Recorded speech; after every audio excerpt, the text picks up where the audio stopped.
महाराष्ट्राचे अर्धदैवत छत्रपती शिवरायांना अभिवादन करून भारतीय घटनेचे शिल्पकार डॉक्टर बाबासाहेब आंबेडकरांना स्मरण करून या कार्यक्रमासाठी उपस्थित असलेले तुम्हा आपल्या सर्वांचे मार्गदर्शक आणि विशेषतः या महाविकास आघाडीला एक दिशा दाखवून जी वज्रमूठ घेऊन या राज्याचं नेतृत्व करत असताना देशामध्ये ही महाविकास आघाडी टिकून ठेवण्याची भूमिका ज्यांनी सातत्याने घेतलेली असे आदरणीय तुम्हा आपल्या सर्वांचे नेते शरदचंद्रजी पवार साहेब, काँग्रेस पक्षाचे प्रदेशचे अध्यक्ष, आमचे स्नेही, आमचे मोठे बंधू आदरणीय नाना पटोलेजी, माझे तरुण सहकारी विश्वजित कदमजी, सन्माननीय आमदार जगतापजी, मंचावर उपस्थित असलेले सर्व पक्षाचे सन्माननीय पदाधिकारी, नेतेगण, आदरणीय व्यासपीठ, कारण नाव घ्यायला गेलो तर खूप लोकांची नावं घ्यावी लागेल,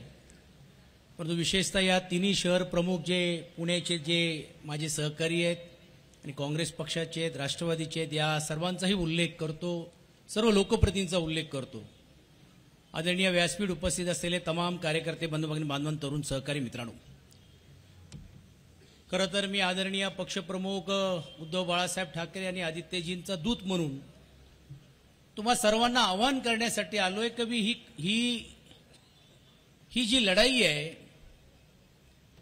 ही विचाराची तर लढाई आहे, पण कार्यकर्ता म्हणून घेऊन काम करणाऱ्या आपल्या या तमाम महाविकास आघाडी कार्यकर्त्यांची पण देखील ही शर्ताची आणि विशेषतः आपल्या अस्तित्वाची लढाई असं म्हटलं तरी ते अयोग्य होणार नाहीये. देशामध्ये त्याचा एक वेगळं वातावरण निर्माण करण्याचं काम केलं, मी त्यामध्ये जाणार नाही, कारण अनेक वक्त्यांनी मोठमोठ्या प्रमाणावरती ती सर्व मुद्दे मांडण्याचा प्रयत्न केलेला आहे, परंतु एक वेगळी दिशा दाखवण्याचं काम केलं. आज मला काँग्रेस भवनमध्ये आल्यानंतर एक जुन्या आठवणीचा देखील उजाळणी झाली. त्या काळामध्ये मी इंटकमध्ये काम करणारा एक कार्यकर्ता म्हणून काम करत होतो आणि त्यावेळीची जी कार्यकर्त्यांची मनस्थिती होती, कार्यकर्त्यांची मानसिकता होती, बाळासाहेब आपण इकडे आहात, त्यावेळी अनेक कार्यकर्ते लोकप्रतिनिधी पद असताना पण देखील त्या कामगारांना बोलून घेण्याचं काम करायचे आणि जेवण वाढण्याची देखील भूमिका घेणारे काम करायचे. अशातले कार्यकर्त्यांचा एक संच देखील त्या काळामध्ये बघण्याचं काम त्यावेळी आम्ही केलं आणि म्हणून एक वेगळा वारसा या संपूर्ण परिसरामध्ये.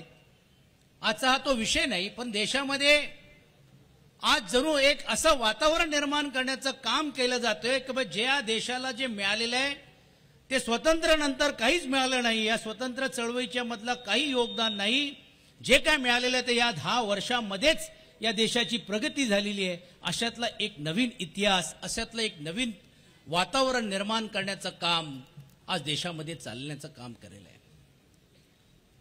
या 10 वर्षामध्ये जणू चंद्रामध्ये यान गेलं ते आत्ताच गेलं, त्याच्या अगोदर कुठची संशोधनाची यंत्रणा नव्हती, अशातला युक्तिवाद केला जातोय. आणि सर्वात दुर्दैवी असं म्हणावं लागेल की हे तर करताच आहेत, पण ज्या लोकांची या स्वतंत्र चळवळीमध्ये कुठेही सहभाग नसताना देखील त्याचा उल्लेख प्रशांत जगतापींनी केलं, आज त्यांच्यातलेच लोकप्रतिनिधी, त्यांच्याच पक्षातले खासदार ज्यावेळी महात्मा गांधीजींच्या या देशाच्या बलिदानासाठी किंबहुना स्वातंत्र्यासाठी काय योगदान होतं असा प्रश्न ज्यावेळी विचारला जातो, त्यावेळीच गांधीजींच्या कर्मभूमीतून जन्माला आलेले देशाचे पंतप्रधान त्याच्याबद्दल काही बोलायला तयार होत नाही. त्यातूनच हे आपल्याला लक्षात येतो की देश कुठच्या दिशेने चाललेला आहे आणि कुठच्या विचाराने पुढच्या काळामध्ये काम करण्याचा प्रयत्न होतोय. मी तर आज आपल्याला आव्हान यासाठी करण्यासाठी आलो, कारण ही लढाई ही कुठे एका राजकीय लढाई पुरता आता ही मर्यादित राहिलेली नाहीये. जे संकट आज शिवसेना पक्ष या नात्याने आमच्यावरती आलं आणि माझा दावा आहे आणि मी हे या व्यासपीठावरून सांगू इच्छितो की शिवसेनेसारख्या पक्ष फोडण्याची रणनीती आणि भूमिका ही यासाठी घेण्यात आली होती, कारण त्यांना माहित आहे की काँग्रेस पक्ष असेल किंबहुना राष्ट्रवादी काँग्रेस पक्ष असेल, या दोघांची आघाडी करून आमचे पक्षप्रमुख उद्धव बाळासाहेब ठाकरे यांनी जाहीर भाषणामध्ये उल्लेख केलं, किंबहुना विधानसभेच्या पटलावरती पण सांगण्याचं काम केलं की हो, आम्ही हिंदुत्ववादी आहोत आणि हिंदुत्वाचा विचार घेऊन काम करणारे आहोत, पण आमचा हिंदुत्व तुमच्यासारखा नाही. मुंह में राम बगल में छुरी नाही, आमचा हिंदुत्व मुंह में राम और हाथों को काम हे सांगण्याचा धाडस करण्याची भूमिका घेऊन या सर्व घटका पक्षाला, समविचाराच्या पक्षाला घेऊन नेतृत्व करण्याची भूमिका घेतली. आणि ह्यांना हे माहीत होतं की हेच नेतृत्व जर पुढे जर गेलं तर हे निवळ या राज्यापुरता मर्यादित राहणार नाही. या सर्व राज्यांमध्ये जर अशी भूमिका घेऊन जर लोक पुढे यायला लागले तर एक मोठं आव्हान भारतीय जनता पार्टीला मिळाल्याशिवाय राहणार नाही. आणि म्हणून जाणून बुजून षडयंत्र करून त्यांचं नेतृत्व खेचण्याची भूमिका घेतली. कदाचित त्यावेळी त्या काळामध्ये इतर सर्व राजकीय पक्षातल्या कार्यकर्त्यांना वाटलं असेल की बा हा अंतर्गत प्रश्न आहे. कदाचित शिवसेनेतल्या नेतृत्वामध्ये आणि असलेल्या कार्यकर्त्यांमध्ये कुठेतरी कमतरता असेल. काहींना असं वाटत असेल की तो संवाद झाला नसेल.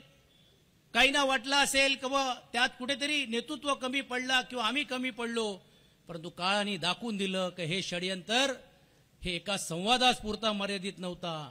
हे षडयंत्र सत्तेपुरता मर्यादित नव्हता. तर हा षडयंत्र हा पक्ष फोडून, कुटुंब तोडून करण्याचं काम करण्याचा हा षडयंत्र होता. आणि तेच परिणाम आज राष्ट्रवादी काँग्रेस पक्षाच्या बद्दल तुम्हाला आपल्याला पाहायला मिळते. आणि तीच भूमिका काँग्रेस पक्षाच्या बद्दल पण घेण्याचं काम केलं जाते. आणि म्हणून मी कार्यकर्त्यांना आवाहन करण्यासाठी इकडे आलोय. कारण ही लढाई ही निवळ राजकीय पुरता लढाई राहिली नाही, ही विचाराची लढाई आहे. आणि ही लढाई हुकुमशाही विरुद्ध लोकशाहीची लढाई आहे. तुम्हाला लोकशाही बरोबर राहायचंय का हुकुमशाही बरोबर राहायचंय ह्याचाही कुठेतरी विचार या कार्यकर्त्यांनी पुढच्या काळामध्ये करण्याची गरज आहे. आणि मला निश्चितपणे खात्री आहे की कार्यकर्त्यांनी जर ठरवलं तर काय चमत्कार कार्यकर्ता करू शकतो हे या पुणे जिल्ह्यातल्या असलेल्या तमाम कार्यकर्त्यांनी पण करून दाखवण्याची भूमिका घेतली. आपल्याला माहीतच असेल याच कसब्यासारख्या मतदारसंघामध्ये इकडचे कार्यकर्त्यांनी काय चमत्कार केला. नाना भाऊ, तुम्ही आपण सर्वजण होता त्यावेळी. फार काय मोठे देशातल्या राजकीय नेत्यांना आपल्याला इकडे आणायची गरज लागली नाही. उलटा किंबहुना आपल्यापेक्षा त्यांना आणावे लागले. सर्व देशातले नेते इकडे उतरावे लागले. आणि कसब्याच्या कार्यकर्त्यांनी आणि कसब्याच्या असलेल्या मतदारसंघात आघाडी होय आम्ही करू शकतो, फक्त आम्हाला ताकद मिळाली पाहिजे. जर चमत्कार जर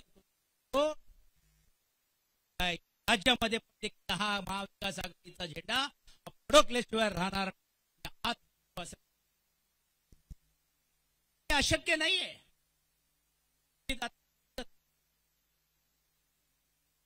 खरोखरच कौतुक सुप्रियाताई सुळेंचा.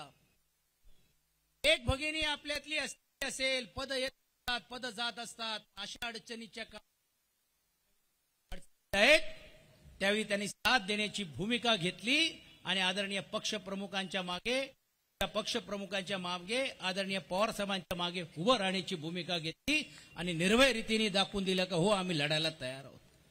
आणि मला दुसरा अभिमान आहे की आमच्या युवा सेना नेतृत्व आदित्य ठाकरेजींचा ज्यावेळी 40 वाघ म्हणत होते असे म्हटलं तरी ज्यावेळी ते अंगावर येण्याचं काम करत होते तर एक पुत्र म्हणून नाही तर एक राजकीय कार्यकर्ते.